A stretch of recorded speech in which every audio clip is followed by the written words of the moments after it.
Hi, Kalurah Hudson here of While They Play Designs, and today I'm going to show you how to work in rounds. There's a couple of different ways to work in the round. You can join your rounds with a slip stitch, and you can also work in a continuous spiral.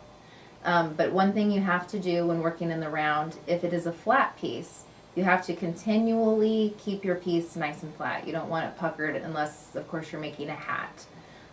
So in this case, we're just working a piece that's going to lay flat. And I'll show you how to do your rounds by joining them. So I went ahead and created a magic circle, and I did 8 single crochets into that magic circle. So in order to keep my piece flat, I want to double that number of 8 to 16 stitches. So in order to do that, I will want to put an increase in each of those stitches. So I'm going to be putting 2 singles in every single crochet, and that'll bring me to 16. Now the way we start our round when we're joining our rounds is we chain 1 for our height, and then we're going to just go ahead and work into the very first stitch, and remember we're increasing 1 to 2. So we'll do 2 stitches, that's 2, that's 3, 4, so we've done 2 stitches in the first stitch, 2 stitches in the second stitch, so now we've turned 2 into 4. So we'll just keep going this way. So we're ready to join this round. So by doing that, all we're going to do is go into our very first single crochet, and you can even count back just to make sure that you do have 16 stitches.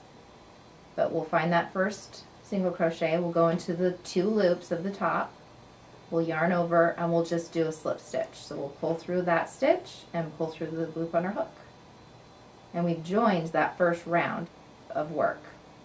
And to keep your place, when we go into the next one, we'll just chain 1, and then we'll work into the next few stitches to perform the next round. But it's pretty useful to use a stitch marker if you are getting confused and you want to make sure you're not working into your join. You can just simply put this locking stitch marker in that join so you don't accidentally work into it. And then you can just work your way around the next round, and you'll know that this is your last stitch of the round. So if we continued on with this circle, making it bigger, if we want it to stay flat, we started with 8 single crochets, we increased 8 to 16. If we want to increase 8 for the next round, we want 24 stitches. So you kind of have to do a little bit of math in your head, but if you're following a pattern, they're going to tell you how many stitches to work in each stitch. So there's not a problem as far as that's concerned.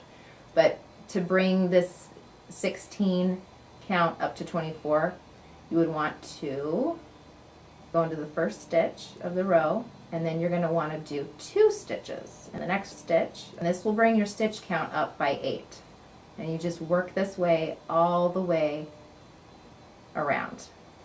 And when you reach that last stitch, you'll work your stitch into it, you'll pull out your marker, and you'll slip stitch into your first stitch of the round. So that is how we work in joined rounds.